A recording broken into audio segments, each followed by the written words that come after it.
everyone. My name is Rahim Rizai. I'm a member of CSPC's National Conversation on Canada's Innovation Strategy. On behalf of CSPC, I would like to welcome all of you to today's webinar and panel discussion.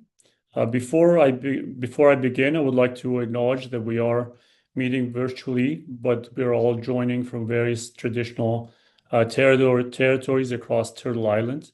I'm joining you today from Toronto, which is situated on the traditional territory of many nations, including the Mississaugas of the Credit, the Anishinaabe, the Chippewa, the Haudenosaunee, and the Wendat peoples. We recognize the enduring presence and resilience of Indigenous peoples across Canada and are grateful for the opportunity to gather and share knowledge on these lands. As a brief introduction, today's session is the first of a series of panel discussions that we're planning focused on the defense theme. Our next session will be on June 4th, and we encourage all of you to check that out. It's focused on the agriculture sector. Details on this session and the upcoming sessions focused on the broad theme of defense will be forthcoming on CSPC websites and also for those of you who are on our circulation list. As some of you will be aware, last year CSPC ran a similar series focused on sectoral perspectives on science, technology, innovation, and policy. The details on those sessions are available on the website as well, on the CSPC website, and we encourage those of you interested in the broad topics to check them out. As one more housekeeping item for today, before we delve into our discussion, we have an exciting updates regarding accessibility. Today, we're testing simultaneous interpretation through the Wordly app right here on Zoom. How you can participate in was one of two ways. For captions, you should see an option on your screen to enable Wordly app. You can select your preferred language to see a live transcript of our conversation. For audio, we're dropping a special link in the chat right now. If you open that link, in a separate browser tab on your mobile device, you'll be able to listen to the live audio in either English or French. When using the web link for audio, please mute the main Zoom window. This way you will only hear the interpretation and not hear two voices at the same time. Since we're piloting this technology, we would appreciate your patience and would love your feedback afterwards as to how it worked for you, and as we work to break down language barriers in real time.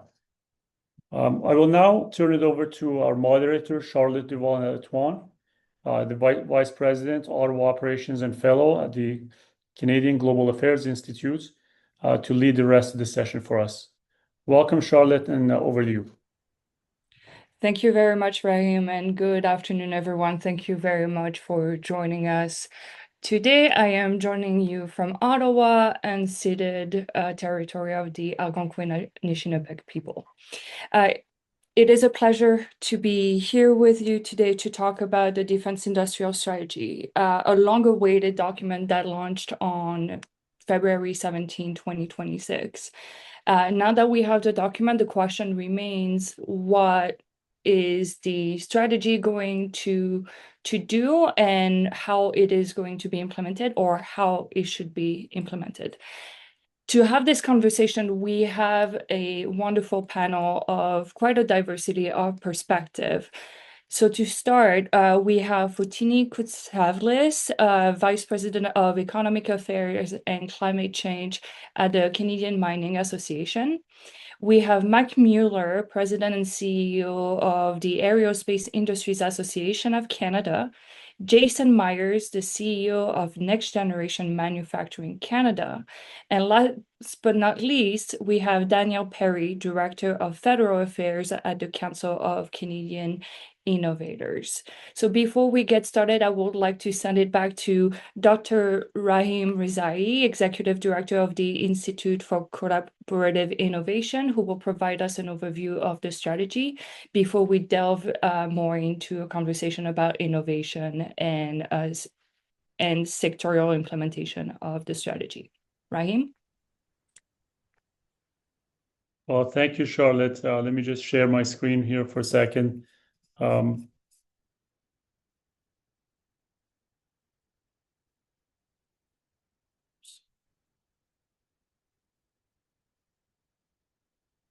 Apologies, my screen is a little bit busy here. There we go. I found what I'm looking for. Uh, I trust everyone's seeing my screen. Thank you very much for joining us again. My role today is to summarize the Defense Industrial Strategy that was released a short while ago. Our first thought was to make this a homework for everybody attending the session, but we thought, oh, that would not be too nice. So I committed to doing a very brief summary here. I'm going to go very quickly through this. I've added some slides here for later reference as well with additional information that I will not go into too much detail on. But just to sort of frame the discussion for us as to what our panelists are talking about when they're referring to things. So the strategic logic broadly for Canada's strong defense pivot started before Budget 2025, but really was crystallized in Budget 2025 with the background of a volatile global security environment as the exposed gaps in military readiness and supply chain resilience. Of course, COVID-19 and the shifting trade relationships are reinforcing these perceptions and have led the NATO nations to now commit to a 5% expenditure of GDP by 2025 on defense. These are some of the key announcements that have been made dating back to April 2024, for example, where there was a significant expenditure to ensure Arctic sovereignty, Arctic defense areas. Since then, we've seen Canada meet the 2% NATO targets in 2025. The budget 2025 dedicated an additional $81.8 billion over 5 years to rebuild, rearm, and invest in the Canadian Armed Forces. Since then, we've had a defense industrial strategy announced, which was the subject of today's discussion, and I will summarize here, and the Defense Investment Agency as sort of an anchoring institution. And just last March, a couple of months ago, they announced an Arctic and Northern Defense, which was a $35 billion commitment to ensure Northern development and defense. So what do we imagine compared to what we have? So the Defense Industrial Strategy depicts the chart on the left, which is today's defense industrial base. We have about 600 firms, $14 billion in revenues, nearly 10 billion GDP contribution. They're set to employ about 81,000 people. They export about half of their products and services, and they're overwhelmingly made of small and medium-sized businesses. The 10-year targets are those in the row on the bottom right to raise acquisition awarded to Canadian firms to 70%, boost investments in defense-related R&D, increase total industrial revenues, grow small, medium-sized business annual revenues, create up to 125,000 jobs, and so on and so forth. The Defense Industrial Strategy has 5 main pillars. I've summarized them here before. First, to renew industry relationships, procure strategically, invest in innovation, secure supply chains, and work with domestic partners. The key enabling institutions that they're putting in place to implement all of these things and to catalyze the relationships is Defense Industrial Agency, which is being set up. The goal is to move Canada towards what they call a build, partner, buy model and make the industry a core defense partner. Pillars 1 and 2. So the pillar 1 is to renew relationship with the industry. The clear long-term demand signals to have permanent defense advisory forum co-chaired by the 3 different ministers. The purpose is to deepen government military industry engagement. The second pillar is the critical model that they've been put forward as sort of a strategy to advance, called build, partner, buy. So the idea here is that we build things in Canada when we can do that through direct procurement to Canadian firms. When we can't do that, we partner with allied nations, allied companies in partner nations to co-develop and co-produce products that we need. And the last option is to buy things. So when we're buying things from allies that we do not have necessarily manufacturing, for example, in Canada, there is some feedback to get benefits to that accrue to Canada, back to Canada. The goal is a more predictable, coordinated, and sovereignty-oriented procurement system. There are a number of sovereign capabilities that you come up time and again. These are sort of priority areas that the government wants to develop. So that includes aerospace, digital systems, sensors, and so on and so forth. And they keep referring to these time and again, both in terms of development, but also in terms of when we're buying things from abroad, that companies that we buy from, that we procure from, are supposed to contribute to the development of these sectors by investing in some of these areas in Canada. Pillar 3 is strengthening innovation by the defense sector. There's again a number of initiatives focusing on various aspects, including R&D coordination, focus on drones, small medium business scale up, and significant resources are being dedicated to many of these activities. Borealis is meant to be a platform that serves as a defense innovation accelerator that's being sort of touted as one of the implementing organizations. Industrial and technological benefits policy modernization. So this is an effort to modernize what has been in place for a number of years, which is in effect when you buy something from foreign companies to have them kick back some benefits to Canada.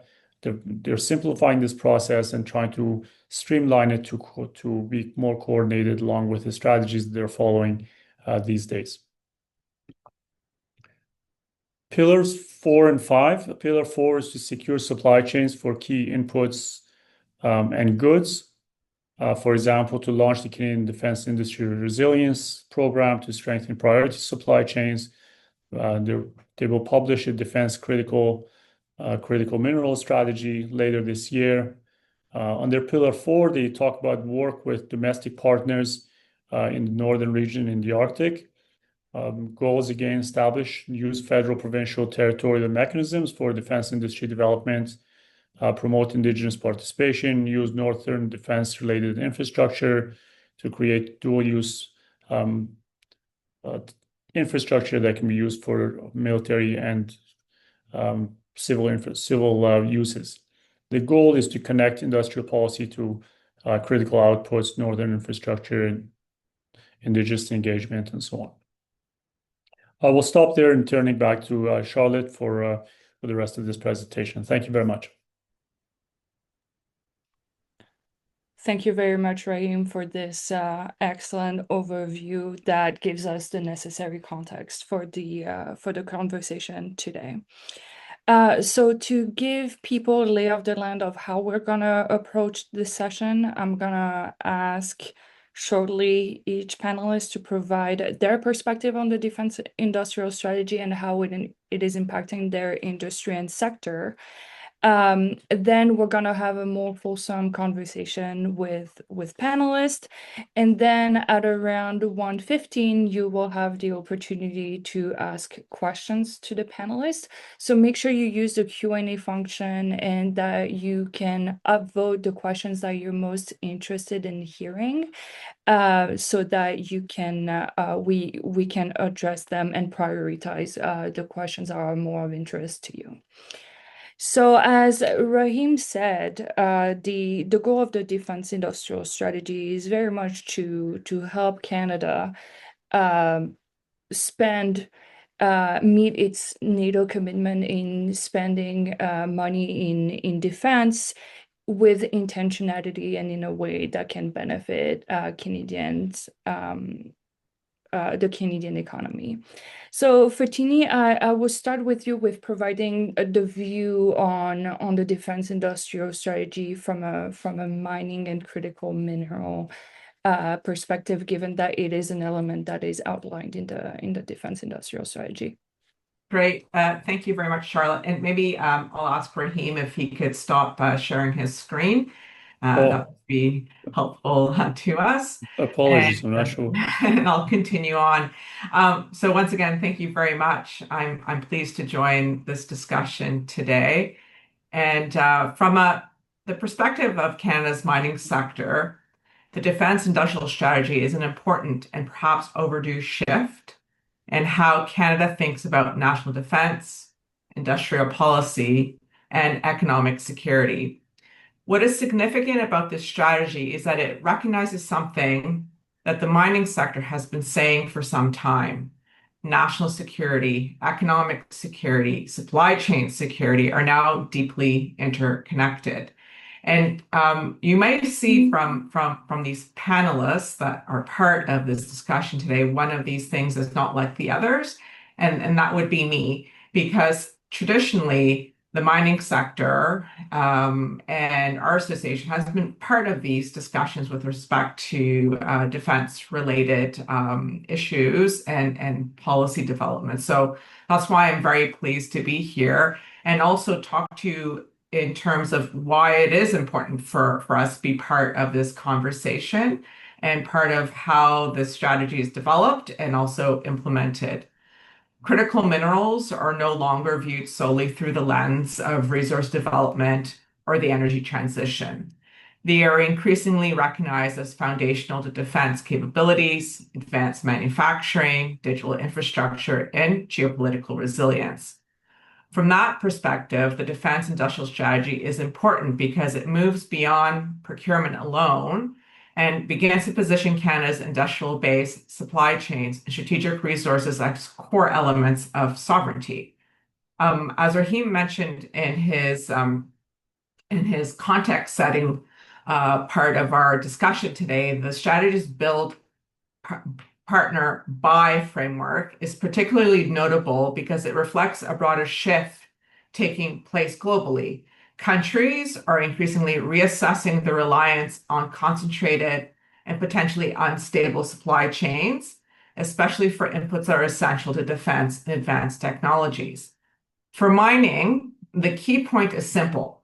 Critical minerals are not adjacent to defense, they're foundational to it.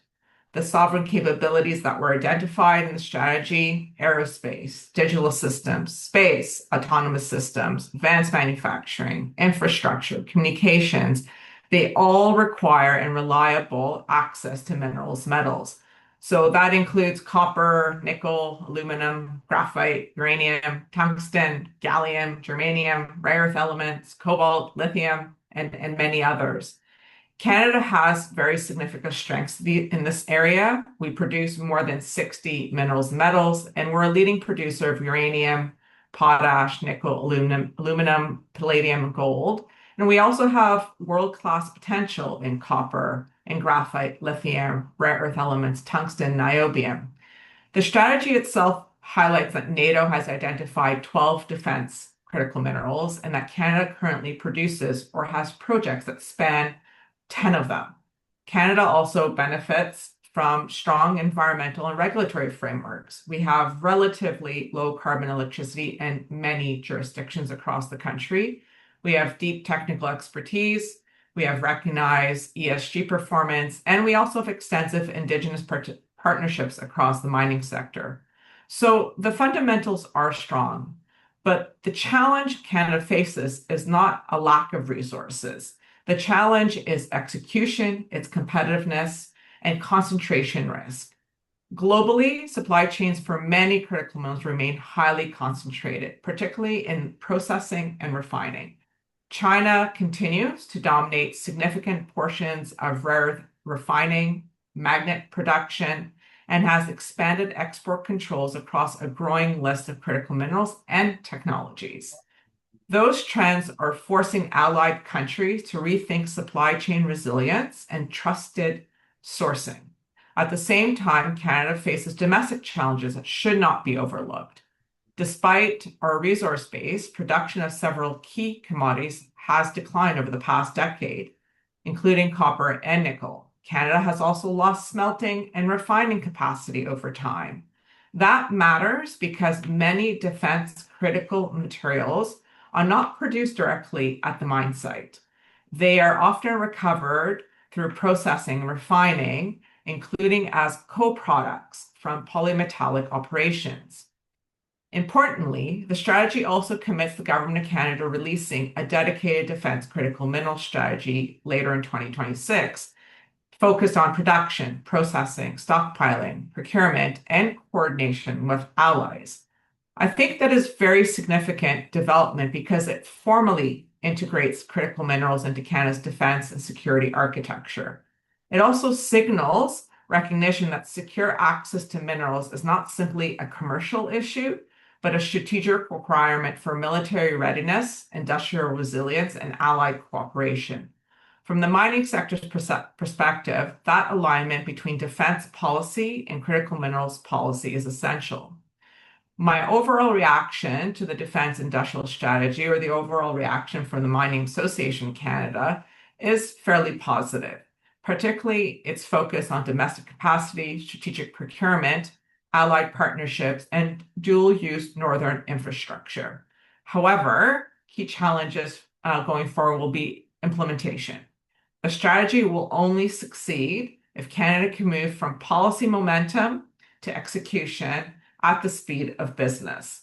That means aligning the Defense Industrial Strategy with critical mineral strategy, with Budget 2025 measures, the forthcoming Defense Critical Mineral Strategy, and broader infrastructure, tax, permitting, and financing policy.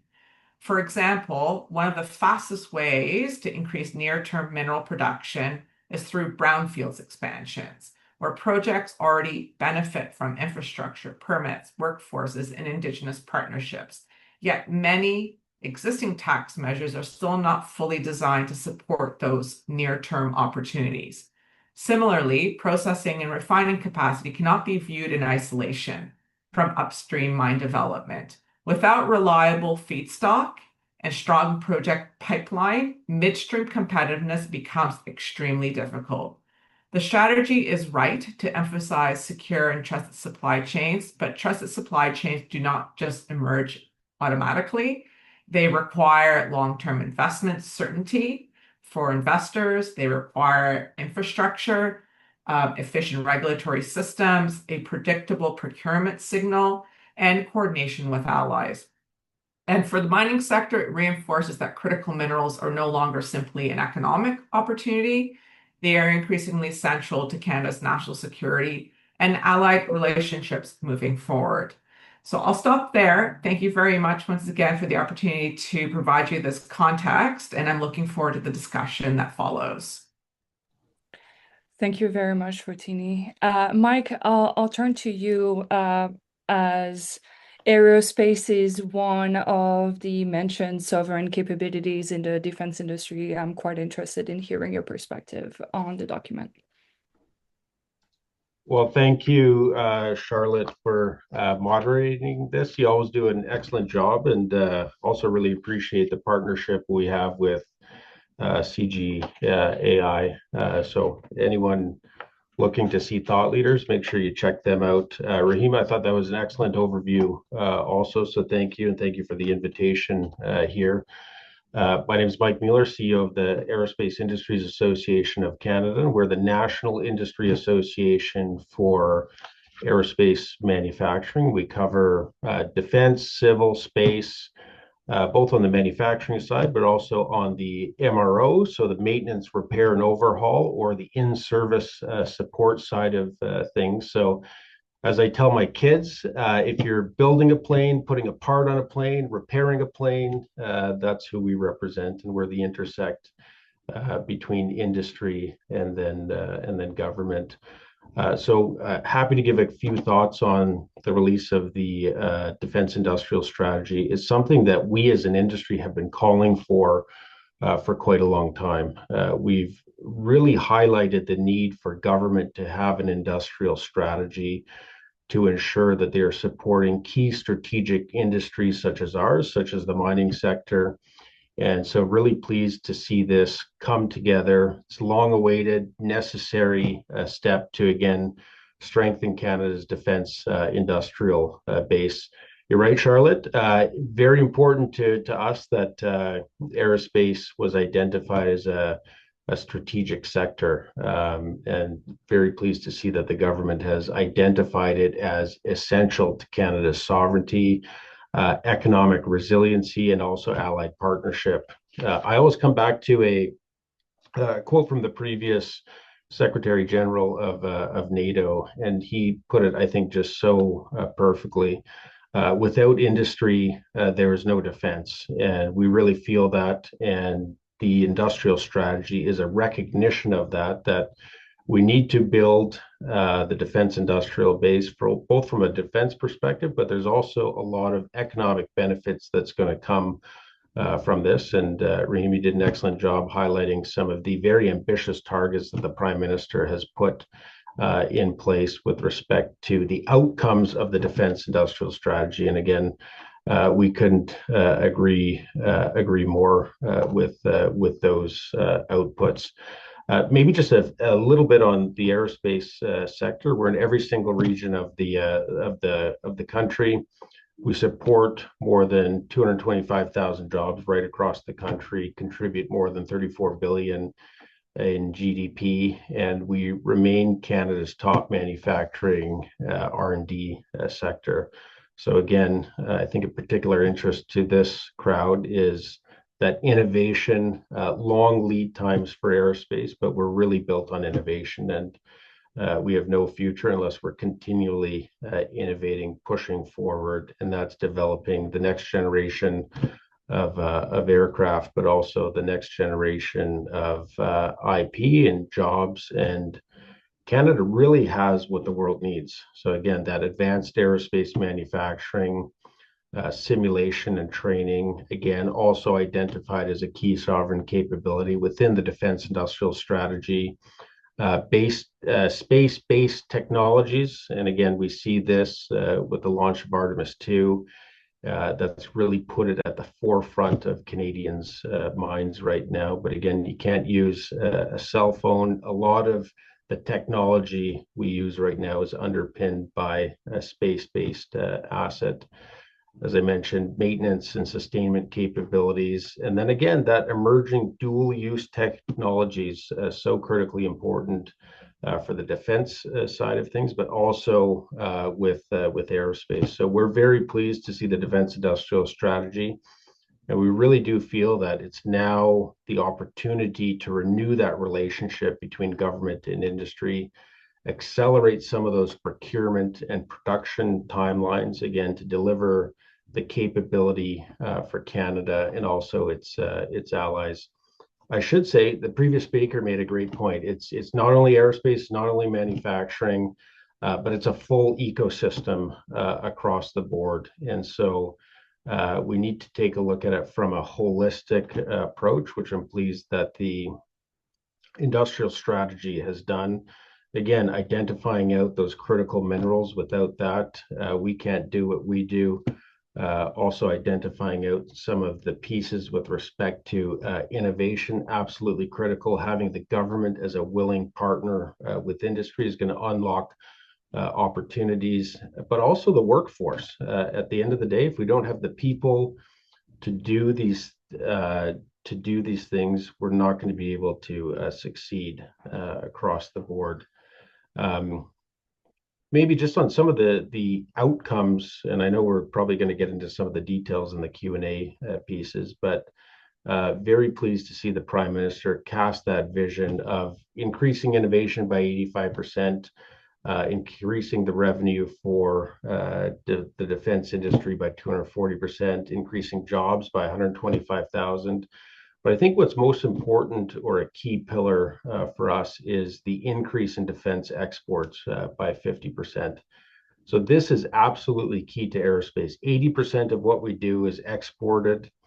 We're one of the few countries that can think of, design, build, manufacture, and then certify, and then export an aircraft. And it's a competitive advantage that we need to continually maintain and grow. And again, with 80% of that $34 billion of GDP comes from export, a key economic driver to the industry.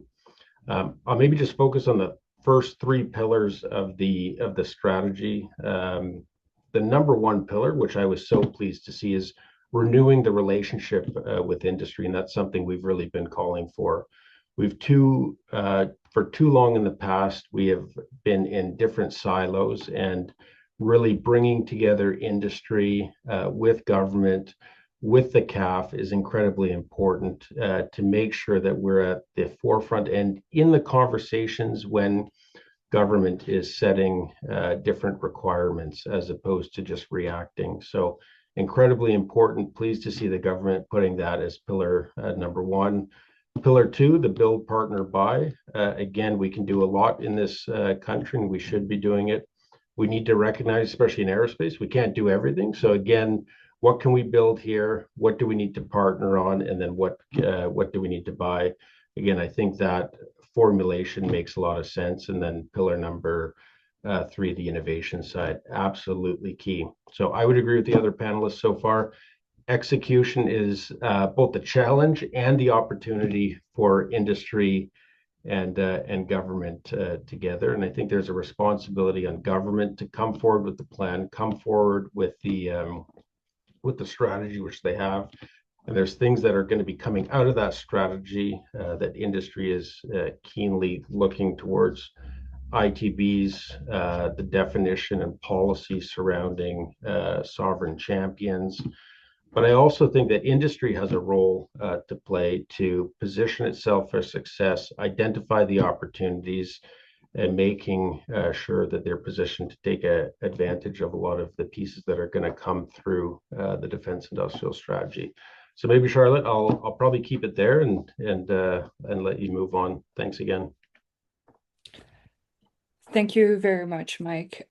Jason, I'll turn to you. Mike mentioned manufacturing a couple of times and a little bit about the execution of the defense industrial strategy. Manufacturing is going to have to be a key piece of that.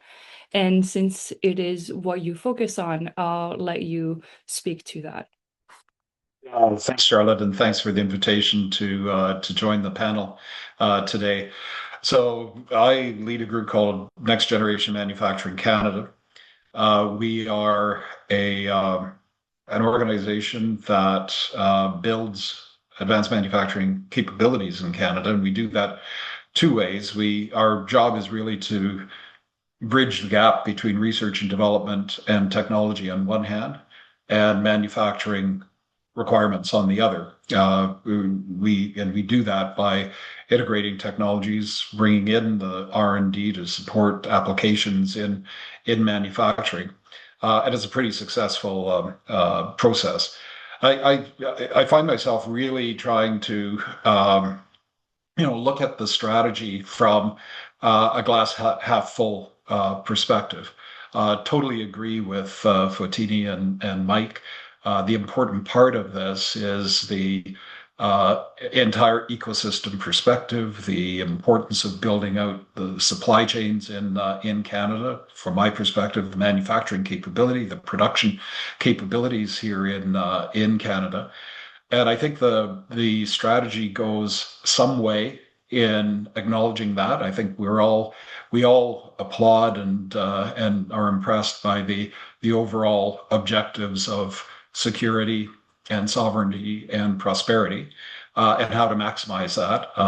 I think we're all impressed by the buy, partner, or build, partner, buy formula that the government has adopted.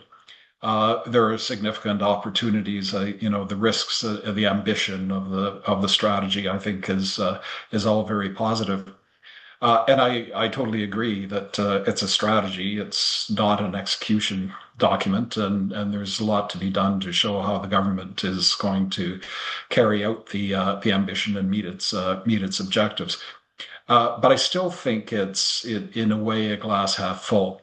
We talk about defense, but I think we should be talking more about deterrence. And deterrence is not just about adopting the latest defense technologies. Deterrence is about building a production capability that guarantees that whatever is being adopted in terms of defense technologies can actually be produced and produced at scale. So in many ways, my question is, how do we get at this age-long problem of scaling up the defense technologies that the government has focused on here? Fotini has mentioned that in terms of critical minerals. How do we build up that processing capability, the downstream processing, more here in Canada? Mike has mentioned it as well in terms of being able to leverage the manufacturing as well as all of the other technology capabilities that we have in Canada around aerospace. It's a great strategic advantage, as Mike has said. But there are many more examples of this as well. When I look at the strategy, it's focused primarily on defense technologies. But in order to actually produce those at scale, I think that focus has to be expanded to, again, very new focus is around advanced manufacturing capabilities. But how do we implement the AI, the robotics, the automation, the advanced materials, the additive manufacturing in production systems that can actually produce all of these defense technologies at scale in Canada? And I think that is an important part of a defense industrial strategy. It's really how do we develop that production capability? Canada really lacks a vertically integrated defense company that is capable of doing that. Other countries have defense champions that can easily integrate technologies and have the production capacity to bring them to produce them at scale. We need to build that. And I think we can certainly do that, but it takes a different approach than simply looking at end products. It takes an approach that also considers all of the materials, the components. And if we're not producing those in Canada, how could we produce them in Canada? I'm reminded of the situation a few years ago in COVID, where we faced very similar challenges. And still do in many areas of healthcare products. We needed test kits, and we could do test kits in Canada. But then, how do we manufacture nasal swabs? How do we manufacture the cartridges that went along with the delivery of those test kits? Those were really important questions, and they, just because we had the technology to deliver test kits didn't mean we actually were able to bring them to market and produce them at the scale that was required. I think we need to take a look at the lessons learned from COVID here and apply those to industrial defense procurement as well, and the development, as my other panelists have focused on, of this manufacturing supply chain, of the production capabilities there, because strategically it's only going to be our ability to ramp up production, especially if there is requirement for surge capacity here.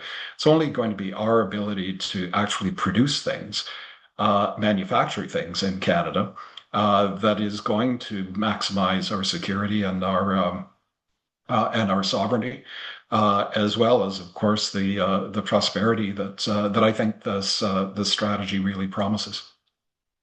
I'll leave it like that and look forward to the questions. Thank you very much, Jason. Daniel, to turn to you, we've mentioned dual use innovation. We've mentioned advanced technology, and as the Director of Federal Affairs for the Canadian Council of Innovators, what has been your organization and your membership perspective on the defense industrial strategy? Thank you very much, Charlotte. It is great to be here today, and that is a great question. I've also appreciated the views of the other panelists, and we have a lot of common ground there. Like you said, my name is Daniel Perry. I'm the Director of Federal Affairs at the Council of Canadian Innovators. The Council of Canadian Innovators is Canada's 21st century business council. We represent more than 175 Canadian headquartered high-growth technology firms working across several sectors, including artificial intelligence, cybersecurity, defense, infrastructure, advanced manufacturing, and defense. And the defense industrial strategy arrives at a very important time, not just for Canada, but for the world in general. The global economy is no longer neutral or rules-based, and leading economies are actively shaping markets, protecting strategic industries, and securing control over critical technologies, supply chains, infrastructure, and standards. And we've seen this recently in the new version of the US's national security strategy, which makes this very clear. America is now treating technology leadership, industrial capability, economic strength, and control over critical capabilities as core instruments of national security and geopolitical power. And this is something that the Prime Minister echoed in a similar point when he spoke at Davos. He talked about the end of the rules-based international order as we know it, and the need for Canada to build greater strategic autonomy while also working with our allies. And as we take a step back and look at the DIS, like this is the right framing to use for this discussion, as defense policy is no longer about equipment. It is about economic resilience, sovereign capability, and whether Canada can build and retain firms that will make the economy of tomorrow an economy that Canada is actively participating in. And when I take a look back from our view from our members, what I'm hearing from them is procurement really matters. And that is what the DIS really dives into when it looks at how we will be able to contribute to the sector. So when I take a look at the broader ecosystem, procurement is a tool that the government has at its disposal and is one of its most powerful tools. In Canada, procurement represents roughly 14% of GDP, and that's not a small administrative function. It is, again, a powerful tool that we can use. And for too long, Canada has been treating procurement as a process to be managed rather than a way to shape markets. We focus on compliance, risk avoidance, lowest cost purchasing, and those things matter. Those things really do matter. But when you take a look at a sector like defense, it can't be the whole story. And by the government committing to use procurement, it is a way to help the demand side and help firms scale. As government can be that anchor customer, it can validate Canadian technology, create domestic references for customers, help firms scale, and unlock doors for allied markets. And again, this is the opportunity that the defense industrial strategy creates. But in order to seize it, Canada must be clear about what it means to be Canadian. A Canadian company should not be considered based on employees alone, based on having a post office box or simply paying taxes. Those factors matter, but they're not enough. If strategic decision making sits elsewhere, if the intellectual property is not owned here in Canada, or if the data and technology is ultimately controlled elsewhere, that's not building sovereign capabilities here in Canada in a meaningful sense. And the defense industrial strategy should distinguish better between firms that operate in Canada and firms that are economically and sovereignly Canadian. And what does this mean? Well, it means taking a look at where a company is headquartered, where the strategic decisions are being made, whether the IP is owned and developed here, and whether the infrastructure and the data is being controlled by Canadian entities, and if these companies are contributing to Canada's long-term prosperity. And this is especially important when we look at scaling firms. And last summer, CCI completed a dual-use mapping exercise to better understand what Canadian companies are doing and how they're developing their technologies and where the opportunity for dual-use capability actually exists in this country. And what we saw was clear. Canadian companies are working in AI, they're working in cyber, autonomous systems, sensors, data, infrastructure, advanced software, and other technologies that can directly relate to defense and our national security objectives. But for many, these companies do not look like a traditional defense primes, but they're often closer to these technologies that will define the capabilities of tomorrow and help define our security abilities. And through defense procurement, we are able to leverage those technologies and highlight the Canadian companies, but also give them opportunities to grow here in Canada. But if defense procurement continues to only favor large incumbents, foreign-controlled platforms, Canada will simply miss this moment. And the goal should not be to recreate old procurement habits under a new strategy. The goal really should be to use procurement to build Canada's capability for long-term success. At the end of the day, Canada has the companies, the talent, and the technology. What we need now is execution. And the defense industrial strategy can be that turning point, but only if Canada uses procurement to champion truly Canadian companies, help Canadian firms scale here, and ensure that they control their technology and that we're building a sovereign industrial base that this country needs. And with that, I look forward to the broader discussion. Thank you. Thank you very much, Daniel. And I actually stay with you for my question. One of the elements that has been implied in the conversation so far, but we have not explicitly mentioned, is the concept of strategic autonomy that the document is trying to foster. What does that mean for your industry, and what are some of the things that we need to keep in mind for the Canadian defense innovation ecosystem? That's a really good question, Charlotte. From my point of view and from our members' point of view, in order for having true strategic autonomy, it doesn't necessarily mean building everything ourselves and turning away allies. It means being clear about the areas that Canada does well and really leveraging those. I think of like our AI ability, our quantum ability, our cyber and data-driven technologies. We are really good at that. So it's leveraging those and finding ways we can better work with other countries and filling in the gaps that we don't have. So for the defense ecosystem, strategic autonomy really means Canada needs more firms that are not just operating here, but they're actually Canadian controlled and building here in Canada. So when we take a look at these systems, that they are truly Canadian, not just in branding, but also their IP stored here, the decision making is here, and that their sovereignty is really established inside of Canada. And that's what it means to be a Canadian company, is actually contributing to the Canadian economy and storing your IP and other pieces like that. So when we kind of take a look at that, I would say that really ensuring that the companies we're working with, they are actually truly Canadian. Thank you, Daniel. Fortini, in your remarks, you mentioned securing supply chain economic resilience, but let's dig more into what strategic autonomy would mean for the mining sector in a defense innovation context. Great. Well, thank you for the question, Charlotte. Strategic autonomy from, I would say, a mining sector's perspective, or more specifically, a critical minerals perspective, is really about the resilience and reducing the vulnerabilities we have across allied supply chains. I think I made it fairly evident in my opening remarks that modern defense systems do increasingly depend on secure access of critical minerals and processed materials. Many of the supply chains are highly concentrated globally, especially in the refining and advanced processing stage. So that creates an exposure not only to market disruptions, but also to geopolitical risk and supply chain coercion. So in practice, strategic autonomy means ensuring that Canada and its allies can reliably access the materials they need for defense, for advanced manufacturing, and also for emerging technologies, and that they are accessed from trusted and stable jurisdictions. So the resilience of those supply chains as well.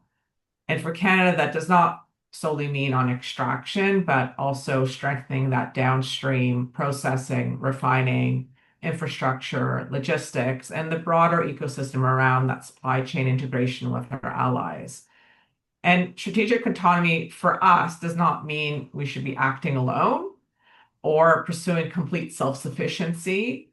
Our advantage comes from being deeply integrated with trusted partners, particularly through the G7 and NATO-aligned supply chains. And that is why the G7 Critical Minerals Production Alliance is such an important development that was launched at the end of October of last year. And the alliance recognizes that no single country can fully build independent supply chains on its own, but working together, we can reduce that concentration risk, we can coordinate investment, support processing capacity, and also accelerate projects in trusted jurisdictions. Mining and processing projects are extremely capital intensive, they're complex, and they're expensive to build. So many projects need a significant upfront investment, whether it's in infrastructure, it's in power, transportation, and also that processing capacity. And we need those partnerships with our allies, with governments, with financial institutions, downstream manufacturers, some that are on this call as well, that could help de-risk projects. How do we de-risk these projects? How do we crowd in private capital, where capital markets are quite depressed currently for mining projects? How do we support offtake agreements, which once again de-risks projects because you have a guaranteed client when you get to production? And how would we ultimately move these projects from discovery into production? So ultimately, strategic autonomy for us means that resilience, the trusted supply chains, and also it gives Canada and its allies greater certainty and flexibility and security in a very increasingly uncertain geopolitical environment. Thank you, Fontini. And Jason, to bring this conversation a little bit further, and it's something that you hinted at in your remarks, is how do we ensure that this strategic autonomy moves beyond just research and development into building domestic production and search capacity? I think the research and development and technology have a really important role to play, but not only in terms of of what's needed here. First of all, strategic autonomy to me in a defense context means an autonomous deterrence capability. And I think, and going to my previous remarks, that is built on the ability to produce at scale the types of defense systems that are necessary to defend. And so I think I'm just repeating the remarks from everybody here. This goes beyond just the procurement of technology to looking at how do we build the production systems here in Canada? How do we expand the supply chains, and not only of manufactured products and materials here, and raw materials that are then processed here in Canada, but also the supply chain of knowledge, of IP, of technology that we need to actually develop a modern deterrent and defense capability here in Canada. Again, my experience during COVID is that there are lots of opportunities to not only to look at who can produce right now products that are required in this instance for defense, but to look at how can we redesign those products. Number one, for manufacturability, so that technologies can actually be manufactured and scaled up and produced in volume here in Canada. And that's a very different type of analysis than technology readiness. It goes to the heart of, is this manufacturable? Is it ready to produce? Can we do that here in Canada? The second is my experience as well.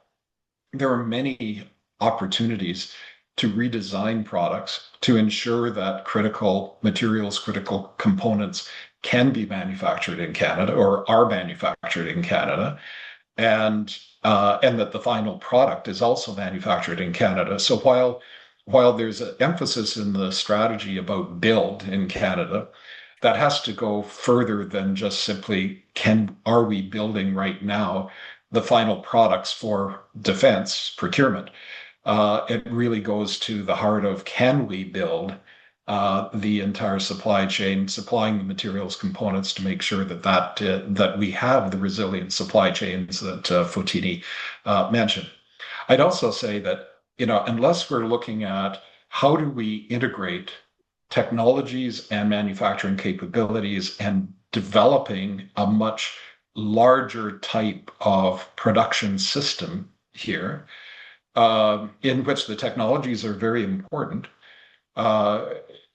we're subject to all of the problems that we encounter in terms of scaling up any technology, including the loss of IP. Here, I don't think we have strategic autonomy unless we can do something to ensure that we are taking advantage of Canadian IP and commercializing that here in Canada first, getting the most value out of it, as Daniel says. But unless we are looking at how do we integrate that into a production system here in Canada for defense, we're still going to be subject to the possibility of, we're developing tremendous technology, tremendous IP, and we're going to do that up to a point where an international manufacturer from one of our closest allies will come in and buy the technology, buy the IP. And so if we're really looking at strategic autonomy, we're looking at how do we ensure that we can leverage that IP for the benefit of Canada. And I think that does come back to this: how do we integrate and build much more in terms of production capabilities here, as well as the technology capabilities that are going to be so important. Thank you very much, Jason. Mike, I'll turn to you. And a lot of what the conversation has gone so far is to deconstruct a little bit the build, partner, buy framework. And I'd be interested in, from your perspective, to hear whether that framework by itself is useful, or if there is something a little bit more needed in its implementation for industry to align and be able to support the government in the implementation of this goal. Well, thanks, Charlotte. Really enjoyed the previous discussion, and just to emphasize the point that Jade made, the leveraging IP point. Like, to me, that is absolutely critical, especially when you look at aerospace, high IP, high innovation. That's where a lot of the jobs, the long-term viability of industries come from. So I just want to underscore that particular point. On the strategy and the build, partner, buy, I think it's a good framework. I think it makes a lot of sense. Is it enough? No. There needs to be more from an industry perspective. We do have that sovereign capability capacity list that is there. I think at a high level, very, very good.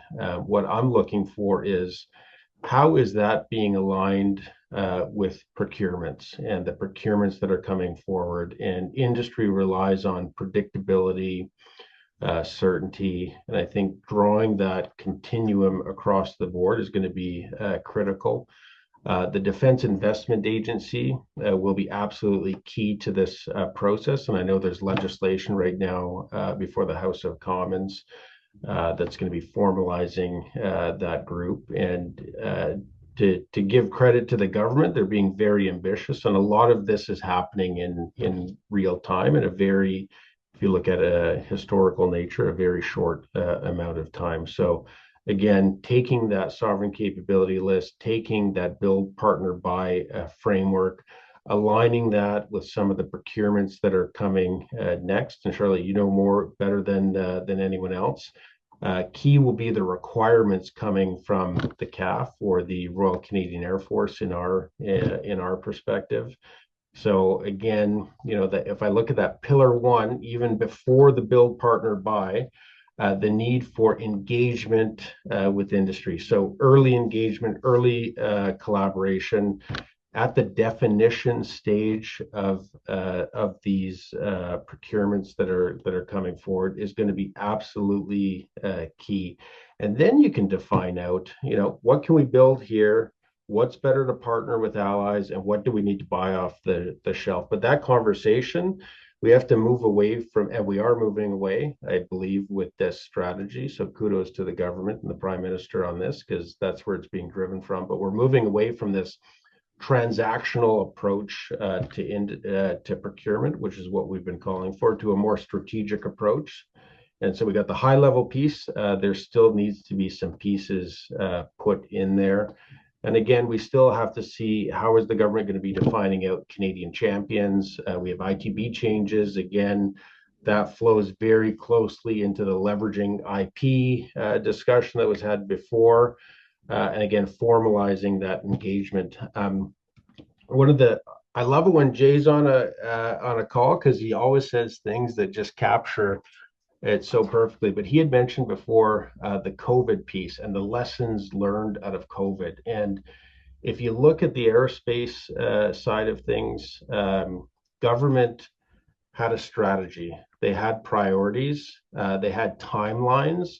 They provided the fundings and identified the capabilities. And we had aerospace companies building within a matter of months ventilators to respond to that challenge.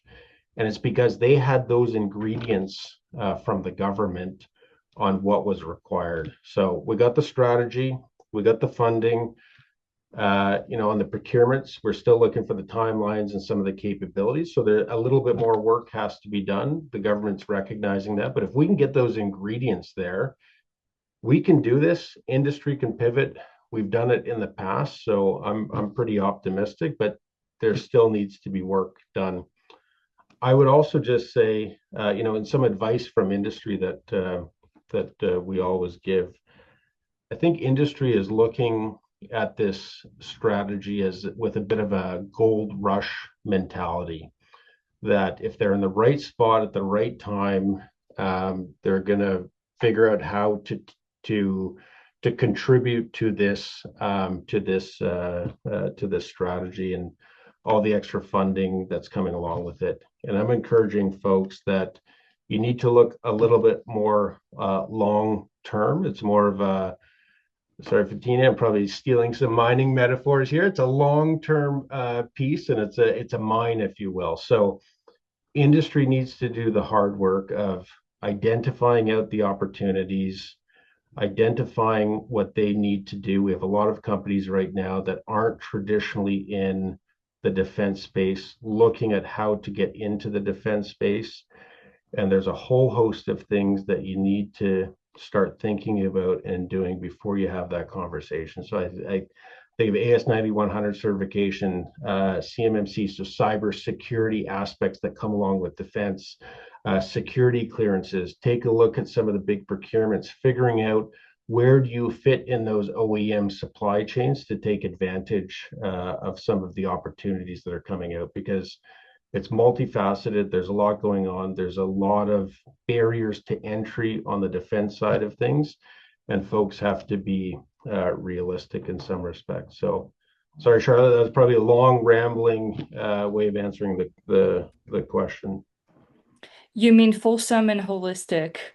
That's what it was. So to go a little bit further on that, Mike, there's also the issue that, like, do we have the manufacturing capability, but do we also have the material that we need? And there has been some conversation around what has happened with sanctions on steel and the aerospace industry. And I will stop at that in that comment. But what area, from your industry perspective, are we most relying on foreign suppliers, and how can we build partnerships to improve resilience and like, while we're going to have in certain aspect have to continue get that material from somewhere else, how can we partner efficiently? Because we all have been mentioning COVID, like that's an issue that has risen in COVID, and like now the time is even more pressing to not to resolve or minimize the vulnerability of that problem.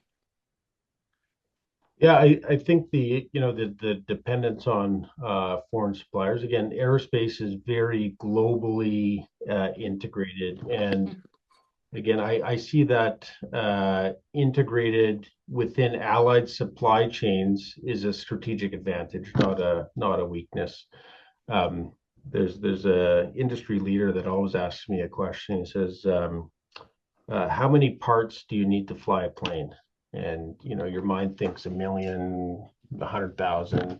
He says every single one. And so it's incredibly important to have those supply chains and have comparative advantages here in the country. And I think of landing gears, world leaders in Ontario and in Montreal. And again, building in some of those redundancies, absolutely important. But with respect to aerospace, it's identifying out where do you want to play and making sure that you have those supply chains from allied nations. And again, it's with 80% of what we do export related, it's so incredibly important. Is there an opportunity, say, on critical minerals and some of these things to have a more of a homegrown advantage? Absolutely. I think also we need to be realistic on the aerospace and aviation side. Very long lead times, very small volumes of pieces. So it's one of the things we're actually having a discussion with government on. How does the government provide some support to make some of these transitions in a way that makes sense from that whole of the ecosystem perspective? So there's a lot of different competing pieces, but again, identifying out what those strategic capabilities that are required here in the country, identifying out the broader ecosystem, doing a bit of an industrial mapping exercise to understand where can we build and have centers of excellence around certain technologies, where do we need to rely on our allied partners. So there's a whole host of work that needs to be done. And speaking of identifying for Tini, what processing and refining capabilities are more strategically important for Canada to develop domestically? And that gives you an opportunity to kind of give some recommendations, I guess, to the government to take the defense industrial strategy and its intent around critical minerals to push that in the critical mineral strategy that is upcoming at some point. Yeah, well, thank you for the question. And I know I might be sounding a little bit repetitive, but there's a few, I would say, taglines throughout my, my comments that are really important and that we continue to stress with government partners in terms of, what is realistic and, and where do we need support and where can the industry work together on as well. So it definitely is a few lines that you'll hear me repeat quite frequently throughout my comments. And the processing refining part of the value chain is really that strategic challenge that Canada faces and many countries face, frankly. And most strategically important capabilities are those tied directly to defense technologies and advanced manufacturing, particularly copper, nickel, zinc smelting, refining, rare earth separation and processing, the recovery of critical co-products such as gallium, germanium, indium. So it really is, all of those bits and pieces that you need to be able to then move down that value chain, comes out of that refining and processing segment. And as I mentioned, a lot of the more niche metals like the EMs, indium, niobium, antimony, others, that's not an EM, but they are recovered through the processing and refining, part of a mining operation, and they are co-products. So it's not like you go to a mine and be able to find the products that you need. And from a strategic perspective, I think Canada's first priority is to actually look at preserving and modernizing the existing processing and refining infrastructure that we currently have, while at the same time targeting the opportunities to expand capacity where it makes sense, in terms, strategic sense, economic sense. We've seen an erosion of our smelting and refining base over time, which means that our meaningful production capacity has been lost over that period of time, especially in the last decade. I think we've closed about 4 processing facilities across the country. And once these facilities close, they are exceptionally difficult and expensive to replace. They are highly capital intensive. They depend on long-term feedstock supply. They require significant infrastructure and energy access, and they also operate in global competitive markets that are often distorted by non-market policies and are subsidized production elsewhere. And this is what happens in China. The treatment and refining charges that a processing facility charges a company to bring their product in and have it processed is actually a very, very low price, which makes it very uneconomic for a lot of these facilities to remain open and be sustainable. The margins are exceptionally thin currently. So if you think of actually, creating that space and being able to, let's build a new something in Canada.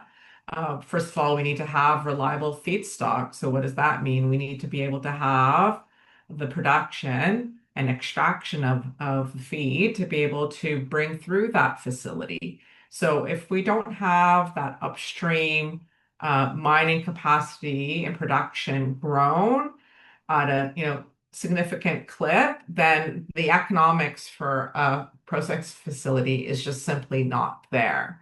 A lot of our facilities currently import some of their feed to be able to keep their operations open and actually moving forward. Of course, there's access to capital. Processing facilities could cost up to $5-6 billion to be constructed. That's a lot of money. And how do we ensure that these facilities, when and if are built, are able to remain open? So that's a lot of support that would be required from partners as well as from government. So how does this strategy and the critical mineral strategy and the defense critical mineral strategy all work together? It's really looking at that entire value chain and what pieces need to move forward at the same time or ahead of time to be able to have that sort of sequential value chain links, be able to be sustainable and actually productive as well. And really ultimately, defense supply chains will depend on that industrial supply chains. And we need to maintain our strategic processing capacity as it exists right now. We need to ensure that it remains active and open. And then we need to also just be able to bring more rocks out of the ground to at least have that first sort of economic reason and rationale to need to have more than what we currently have in terms of processing capacity. And I'll stop there. Thank you, Charlotte. Thank you very much, Fontini. And you bring the important question of appropriately supporting industry in meeting the objective and the ambitions of the government. And I think it is particularly important given that 92% of the Canadian defense sector is actually small and medium enterprises that do not necessarily have the resources necessary to launch themselves into the defense sector, and they often experience the valley of death. And so Daniel, I want to ask you, what do you see as the single biggest structural barriers to SMEs and that the government needs to eliminate if we want to leverage their strength and their nimbleness? And I see a question in the chat very similar about this in terms of from the audience. The biggest structure when it comes to innovation is we just don't have a pipeline for it. The government puts out a tender, they put out an idea that they want solved. A company comes in, they fulfill the obligations, they meet the government's very happy with them, but there's no ability for them to go from that pilot into a full-term contract. So the valley of death is a very serious concern on that front. Something that ideally would come from the strategy is to use Borealis as that tool to help develop the idea and have it kind of come to a product where the government can procure it. So then there's a bit of a handoff between Borealis into DIA and create that pipeline so the government can easily procure that way. Because that is honestly the single biggest challenge is that the government has really good ideas. They want to support companies, but there just isn't a vehicle to kind of get them to that point where they can actually successfully sell into government. Because once that pilot's done, they're often left just saying, "Thanks very much, appreciate it from the government, but we can't take you any further." And for a scaling company, that really is a big barrier to overcome. Thank you very much. Mike, you wanted to add something to it? Unmute. Thanks, Charlotte. This is just a fascinating piece from the small business perspective. I just maybe offer a couple pieces that we've been talking to government on. One is the ITV program, so Canada's offset program, prohibits small businesses from scaling up. And I hear of a lot of companies keeping themselves artificially low so that they can take advantage of some of the opportunities. But I think as a country, we've got to be more ambitious, allow them to scale up, so provide some sort of a mechanism for that. I also hear from a lot of small businesses with respect to the loan provisions that the government is providing. A lot of companies are saying, we don't need loans that are on the balance sheet that are prohibiting us from growing. We need actual risk-sharing mechanisms. And so when we're talking to government, it is, how do you inject taking on a little bit more risk with some of these small businesses, getting to them to the point, and being more nimble. So many of the programs that we have in place right now, small businesses, the amount of paperwork that comes along with some of these things is just absolutely crushing, which is why groups like NGen that Jay runs is so important. They understand industry. They're much more responsive to industry's needs, but the actual government programs, some pretty serious failings there. Thanks. And Daniel, you had something to mention about the loan programs that Mike mentioned? Yeah, I agree with Mike. I think a lot of the government's loan programs, they don't work. Whether it's just ability to access it or to his point about the paperwork. But what the really government should be considering beyond a loan program is to actually buy it, because what is better than getting a loan that you have to pay back is getting a purchase order, because you can then go to a bank and then get a better rate there. But then you can also go abroad and have that conversation with other customers saying, look, the Canadian government is buying from me, you should too. And that is a critical piece that we have been missing for a number of years here, is that our scaling firms, they can't sell to the Canadian government. So when they were going to abroad and looking to sell to other governments, the first question those governments are asking is, why isn't the Canadian government buying from you? And then they have to have this awkward dance. But we've reached to a point where the governments aren't asking that anymore, because they know that the Canadian government isn't buying their own solutions. So that is something that this strategy really needs to address in order for our companies to grow and be successful abroad. Thank you very much, Daniel. And before we go address the questions from the audience, I'll turn to you, Jason, but I want to remind the audience to use the Q&A function if you want me to ask a question to the panelists on your behalf. Jason, I'll give you the last word for this discussion, and I'll be interested in hearing your thought on how the government can help manage the procurement process to include small and medium enterprises, and how we can engage those companies in indirect procurement through the supply chain. I think for government, the question about how to engage the literally thousands of companies that are trying to get into the defense procurement market here in Canada is going to be a really, really difficult process. And I think that what the procurement system needs to look at are there other opportunities there to build more integrated solutions for defense, for deterrence, rather than direct procurement? Here, there are lots of companies that can do a good job in integrating technologies and building out a supply chain, building out production systems here that are not necessarily don't necessarily mean that a small company needs to sell directly to government, but can be part of a supply chain that for a product that is actually then procured by government. So I think, one of the biggest challenges that I hear from small companies is, and not just small companies, actually fairly large companies too, if they're not already in defense supply chains, is how do we engage? I mean, there are lots of opportunity, lots of not only in terms of procurement, but the overall economic advantages here of building the successful defense industrial strategy. But how do you actually engage in that? And for some, and Mike will know this, it's really difficult for many companies to go from, for instance, high volume, low variability production systems to then the type of low volume, very high value and high variability type of manufacturing that aerospace requires.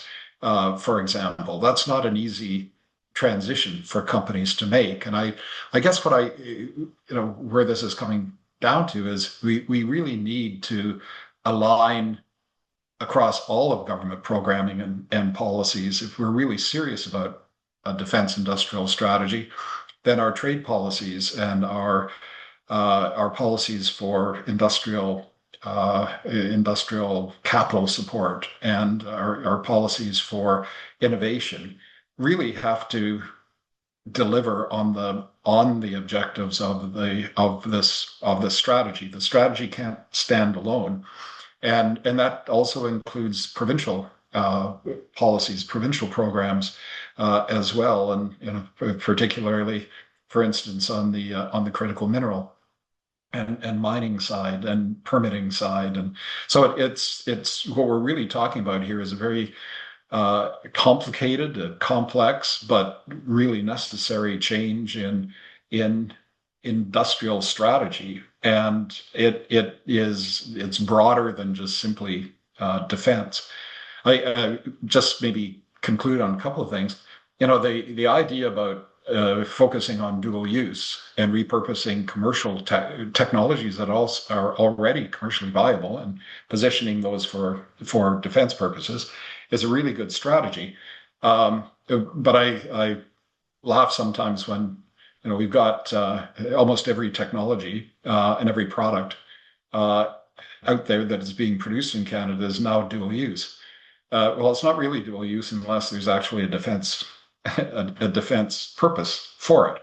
And so going back to what I think what everybody has emphasized, we have to have very clearly defined or a clear definition of what are the critical products that we need to procure and that we need to develop in Canada, and what is that list of critical products, not just final products, but also the critical materials, the critical components that we should be producing here. Because, frankly, again, the experience of COVID showed that even supply partnerships with our closest allies at that time were at risk. Because if there is a security situation, every country is going to be focusing on its own procurement. And the safest and most resilient types of partnerships are those that Mike was talking about, which are the supply chain partnerships where there is a requirement through that partnership for the critical parts, the critical components, the critical final products as well. So everybody has a stake in making sure that supply chain remains resilient. If it's a question about the final product, it's a little bit more difficult to ensure that we have the resiliency that we're going to require to sustain our autonomy and our sovereignty in those areas. Oh, thank you very much, Jason. We're gonna turn to the questions from the audience.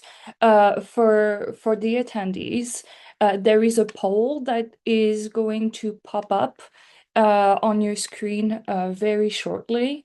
It will ask a couple of demographic questions. It's to help the CSPC get a sense of the audience and where it comes from, so that there could be some better engagement down the line. And Fotini, I'll actually turn the question to you. Whoops. Jason asked an interesting question around the critical minerals that are not available in Canada, that we cannot produce here. There are apparently two. I am a military historian. I don't do critical minerals, so I'll leave that with you. But what to do with the ones that we do not produce? Who can we better partner from? He mentions China and the United States, which have not been the most reliable partner recently. What can we do there? What kind of partnership can we hope for? Right. That's a very, very good question. And I did mention at my opening comments that we have reserves or projects, actual production for 10 of the 12 defense critical minerals that NATO has outlined. And we have limited or no real meaningful production currently for beryllium and manganese. And for allied and defense supply chains, beryllium, I believe, is primarily sourced from the United States, while manganese is supplies concentrated in South Africa, Australia, Brazil. I might be missing a couple of other countries, so my apologies on that. While we do have limited current domestic production of these two, there may be geological potential, particularly for manganese, which could support future development as demand for this product continues to grow. That's one, but that would be more of a medium or long-term opportunity, not something that's in the near term. And while we've had some issues and trade challenges with the United States, they are still our largest trading partner. And I would say that the United States continues to be one of Canada's allies, as well as in terms of mining and critical minerals and supply chains going between our two countries. So we can't discount or not consider the United States as a source of supply, but also as a continued customer for our exports of critical minerals. I did want to mention also the G7 Critical Minerals Production Alliance, which I did raise earlier. And it was the alliance itself was a Canada-led G7 initiative that was launched during Canada's presidency of the G7 last year.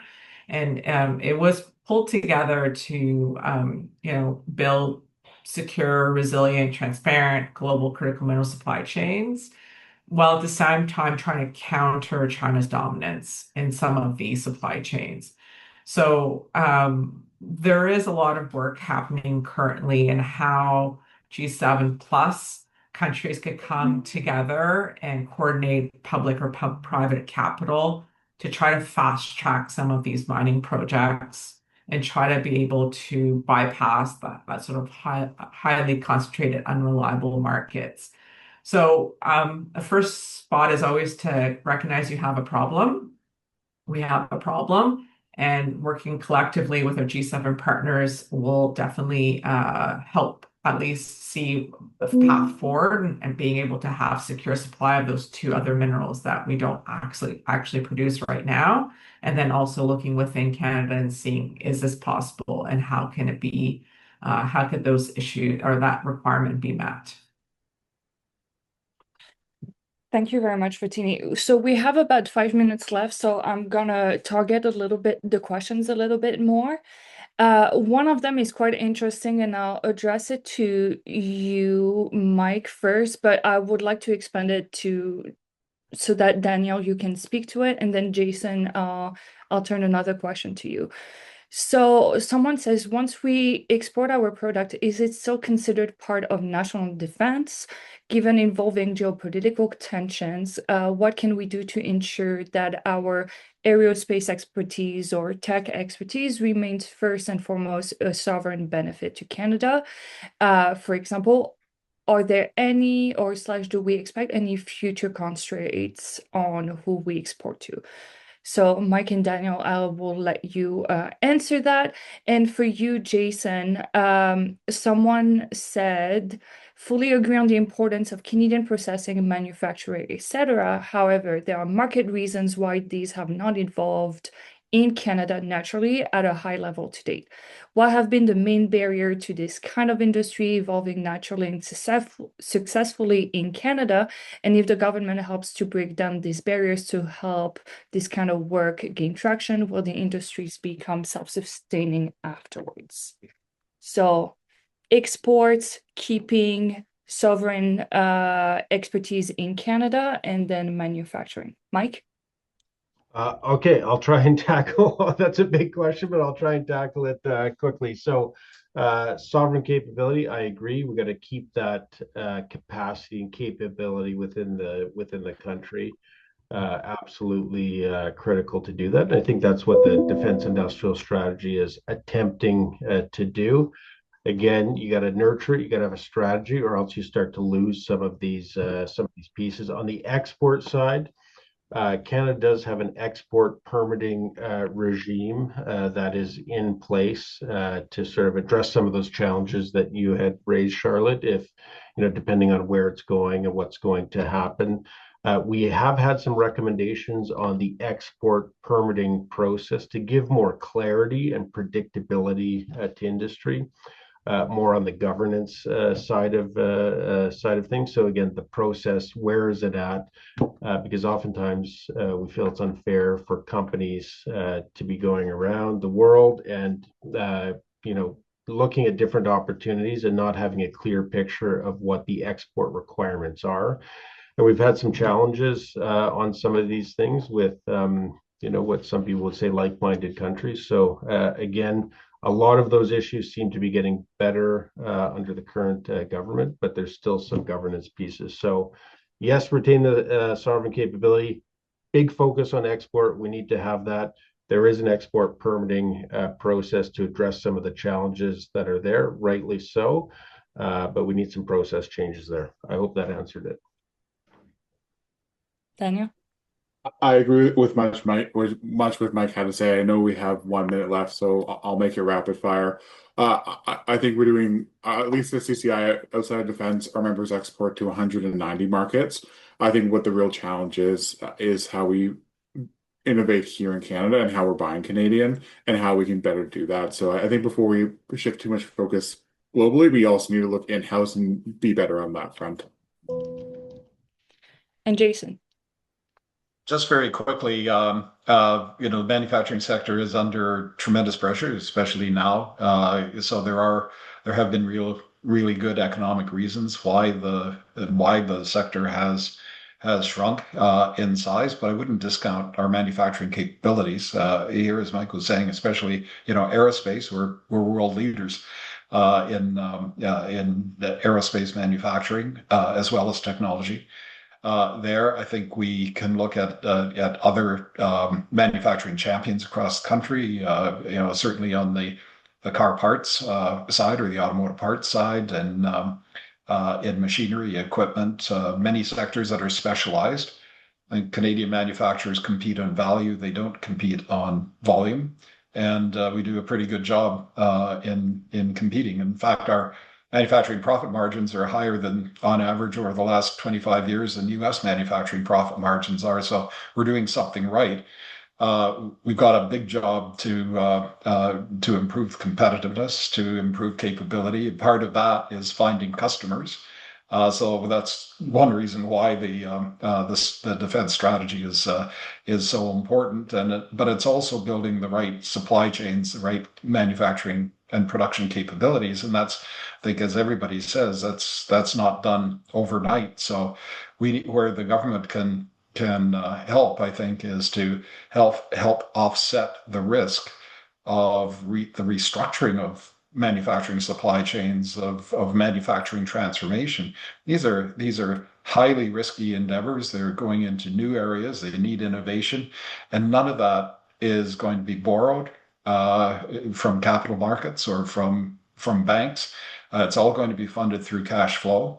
And it's the cash flow that's under pressure today with all the economic challenges that are out there. So I think we need to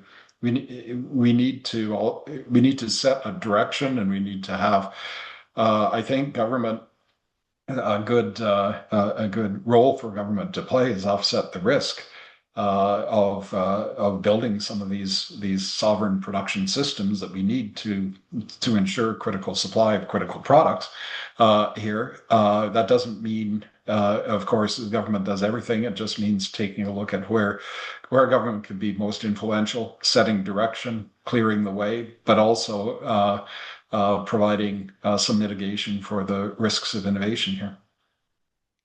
Thank you, Jason. And I would like to remind the audience that when the government wants to build manufacturing capability, it does so. The National Shipbuilding Strategy, however controversial and long it took, we are now building ships in Canada. On that note, Danielle, Fotini, Jason, Mike, it's been an absolute pleasure talking to you about the Defense Industrial Strategy and how the Government of Canada can implement it.